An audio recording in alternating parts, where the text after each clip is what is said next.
Hello everyone, let's learn and grow class में आप सभी का स्वागत है। इस चैप्टर में हम डिस्कस करने वाले हैं 6th स्टैंडर्ड की हिस्ट्री का, मतलब कि इतिहास का लेसन नंबर 2, आखेट खाद्य संग्रह से भोजन उत्पादन तक। तो ये चैप्टर है, ये ऑलरेडी हमने स्टार्ट कर लिया है और इंट्रोडक्शन वाला पार्ट ख़त्म कर लिया है। ओके, आज हम इसमें डिस्कस करने वाले हैं आरंभिक मानव के बारे में जानकारी कैसे मिलती है। मतलब कि जो भी पहले के लोग थे ना, उनके बारे में हमें इन्फॉर्मेशन कैसे मिलेगी, ये हमको बताना है। ठीक है, तो जो भी पुरातत्वविदों जो है ना, जो पुरातत्व वाले हैं, मतलब कि जो आर्कियोलॉजिस्ट हैं, आपने अक्षय कुमार की एक पिक्चर देखी होगी जिसका नाम है राम सेतु, है ना। तो राम सेतु में जो अक्षय कुमार है उसने आर्कियोलॉजिस्ट का ही काम किया है, मतलब कि पुरातत्ववादों का काम किया है। इसमें क्या होता है कि उनको पुरानी चीज़ों को खंगोल के निकालना होता है और फिर उस पर रिसर्च करना होता है और फिर उनको बताना होता है कि वो चीज़ कितने साल पुरानी है। मतलब उस पिक्चर में अक्षय कुमार राम सेतु के बारे में सर्च कर रहा था, तो वो क्या करता है, पूरा पानी के अंदर जाता है, बहुत गहराई में एक पत्थर निकालता है, फिर ऊपर आता है, फिर पत्थर की जांच करता है कितने साल पुराना है, ये सारी चीज़ें है। ठीक है, ये सब चीज़ें किसका काम होता है, जो आर्कियोलॉजिस्ट होते हैं और जो पुरातत्व वाले होते हैं उनका काम होता है। ठीक है, तो जो पुरातत्व वाले हैं ना, उनको कुछ ऐसी वस्तुएं मिली हैं जिनका निर्माण और उपयोग आखेटक खाद्य संग्राहक किया करते थे, है ना। उनको ऐसी बहुत सारी चीज़ें मिली है जिसका संग्राहक कौन करते थे, जिसका यूज कौन किया करते थे, जो भी हंटर्स एंड गैदरर्स है, मतलब कि आखेटक खाद्य संग्राहक वाले लोग किया करते थे। ठीक है, और ये बहुत संभव सी बात है कि लोगों ने क्या किया है, अपने काम के लिए उन्होंने पत्थरों का इस्तेमाल किया है, लकड़ियों का इस्तेमाल किया है और हड्डियों के औजार का इस्तेमाल करके उन्होंने औजार बनाए हैं। ठीक है, तो ये बहुत इम्पोर्टेंट बात है यहाँ पे, किसका इस्तेमाल करके उन्होंने औजार बनाया, तो पत्थर, लकड़ी और हड्डियों का इस्तेमाल करके उन्होंने औजार बनाए। और इनमें से पत्थरों के औजार आज भी बचे हुए हैं। ठीक है, मतलब ऐसे अभी भी अवशेष मिलते हैं जहाँ पर ऐसा प्रतीत होता है, मालूम चलता है पुरातत्व वालों को कि इनमें से पत्थर जो हैं वो आज भी बचे हैं। ओके, इनमें से कुछ औजारों का उपयोग फल फूल काटने में होता है ना। जैसे कि आपने गांव में देखा होगा तो खुरपी का इस्तेमाल किया जाता है, आगे लोहा रहता है, पीछे लकड़ी होती है ना। ऐसा खुरपी होता है, फिर ऐसा भी कुछ होता है, इसमें आगे यहाँ पे लकड़ी होती है ना, हथौड़ी वगैरह। ये सारी चीज़ें हमारे जो आदि मानव थे उन्होंने ही आविष्कार किया है ना। तो ये जितने भी उन्होंने औजारें बनाई हैं, इसका उपयोग फल फूल को काटने के लिए वो लोग करते थे, हड्डियों को काटने के लिए करते थे, मांस काटने के लिए करते थे, पेड़ों की छाल काटने के लिए करते थे, जानवरों की खाल उतारने के लिए किया करते थे, है ना। अब औजार है तो इसका इस्तेमाल कहीं ना कहीं तो वो करते ही होंगे। तो फल फूल काटने में, हड्डी काटने में, मांस काटने में, है ना, पेड़ों की छाल काटने में इसका इस्तेमाल होता था। अब देखो, इसके अलावा क्या करते थे, इसके साथ साथ ये लोग क्या करते थे, हड्डियों या लकड़ियों के मुट्ठे लगाकर ये लोग भाला और बाण जैसे हथियार भी बनाया करते थे। जैसे कि मैंने आपको पहले ही बता दिया कि कभी समटाइम्स उन्होंने लकड़ियों के भी हथियार बनाए हैं, है ना। फिर और ज़्यादा आविष्कार हुआ तो लकड़ी के जगह पर उन्होंने किसका इस्तेमाल किया, लोहे का इस्तेमाल किया, है ना। तो बाण वगैरह चीज़ें उन्होंने बनाई है लकड़ियों से, है ना। और कुछ औजारें ऐसी होती थी जिससे लकड़ियाँ भी काटी जाती थी और लकड़ियों का इस्तेमाल जो है ईंधन के साथ साथ, मतलब जलाने के साथ साथ झोपड़ियाँ और औजार बनाने के लिए भी किया जाता था, है ना। लकड़ियों का उपयोग ईंधन जलाने के लिए, मतलब आग जलाने के लिए किया जाता था। इसके अलावा झोपड़ी बनाने में भी इसका इस्तेमाल किया करते थे। आप इस ड्राइंग में आप देख सकते हो कि देखो ये पत्थर का कैसा इस्तेमाल किया गया है ना। ये है पत्थर का इस्तेमाल, इतने बड़े बड़े पत्थर हैं और कितने नुकीले नुकीले नुकीले भी हैं। तो ये जो नुकीले पत्थर है ना, ये पत्थर जो है नुकीले, उनको बनाया गया है एक पत्थर को दूसरे पत्थर से मारकर, है ना। चलिए आगे देखते हैं।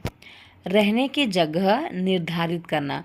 तो जो हमारे आखेटक खाद्य संग्राहक थे वो अपनी रहने की जगह को कैसे निर्धारित करते थे कि हमको यहीं रहना है ना।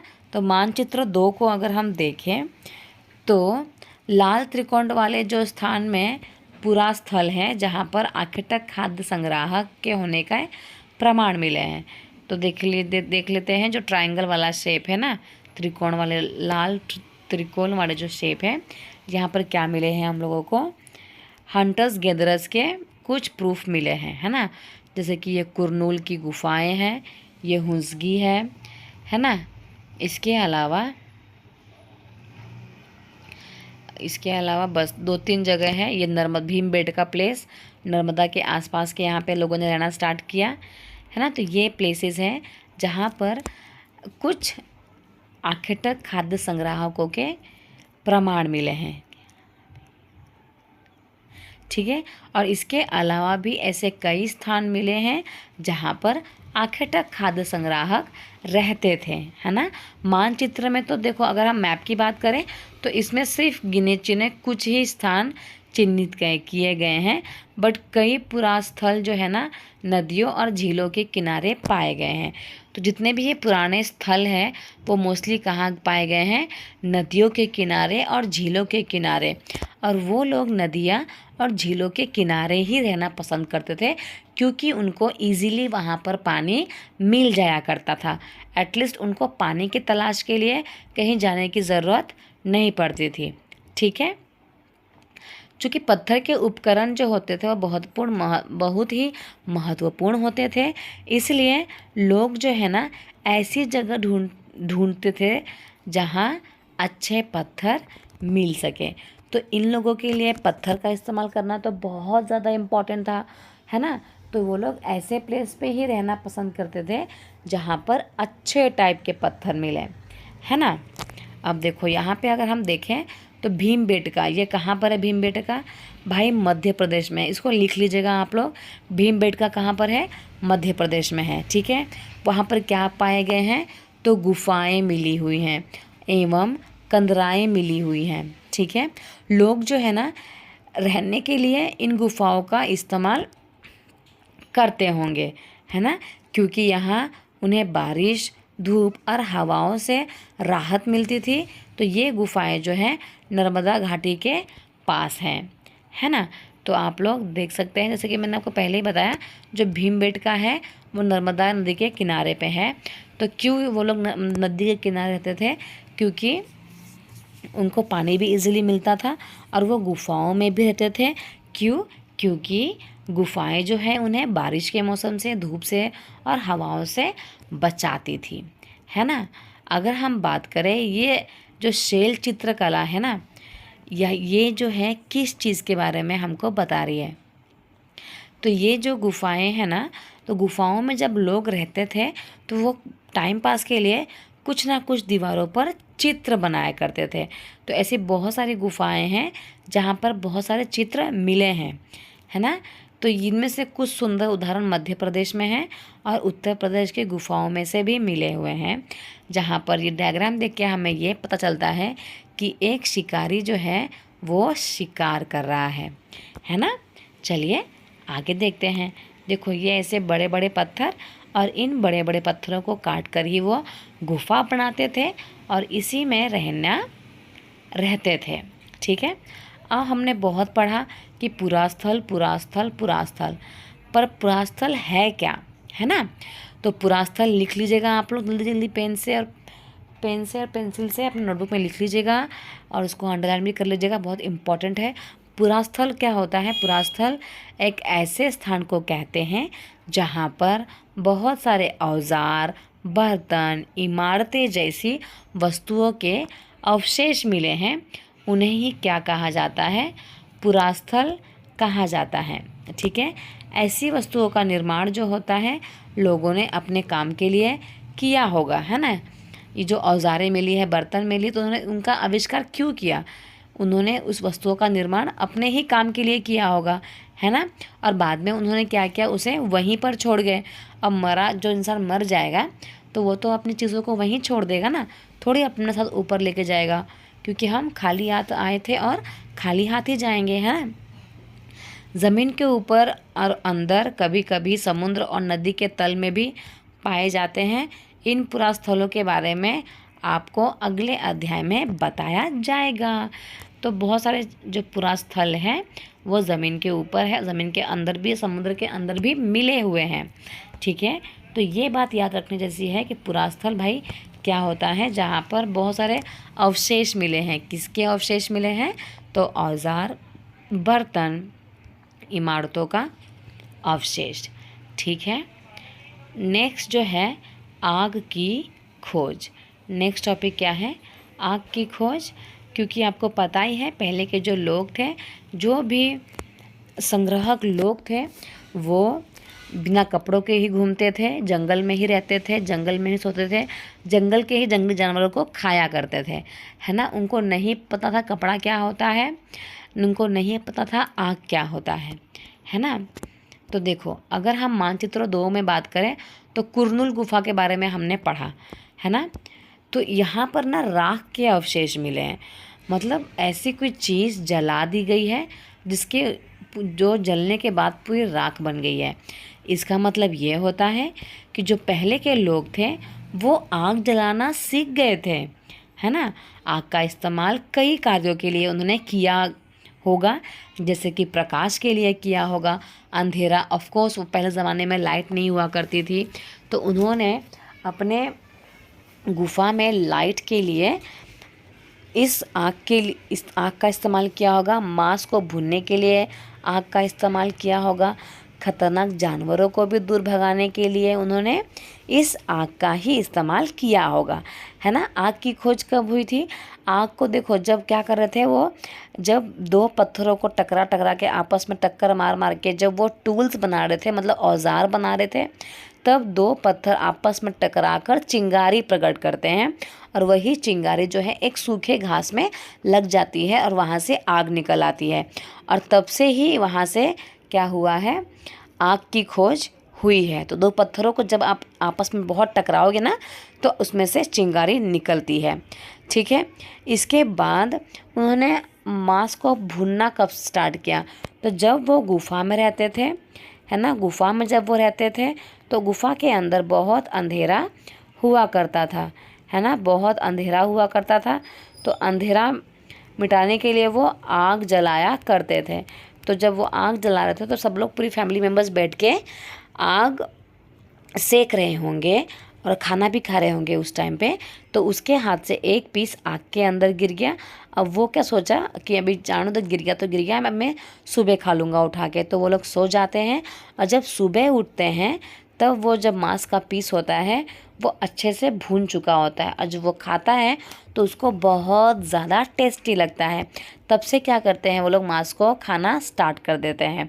ठीक है, और एक बार क्या होता है, जंगल में आग लग जाती है। जैसे कि आपको पता है गर्मी के सीज़न में जंगलों में आग लग जाती है घर्षण की वजह से, है ना।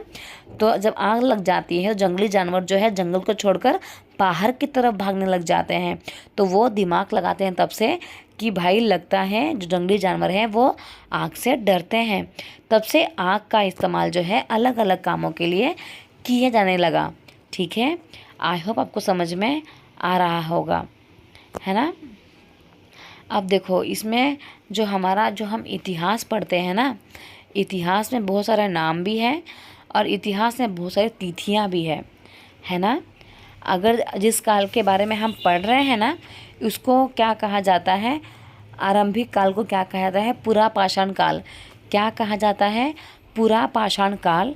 मतलब ये जो शब्द है ना, पूरा का मतलब होता है प्राचीन और पाषाण का मतलब होता है पत्थर।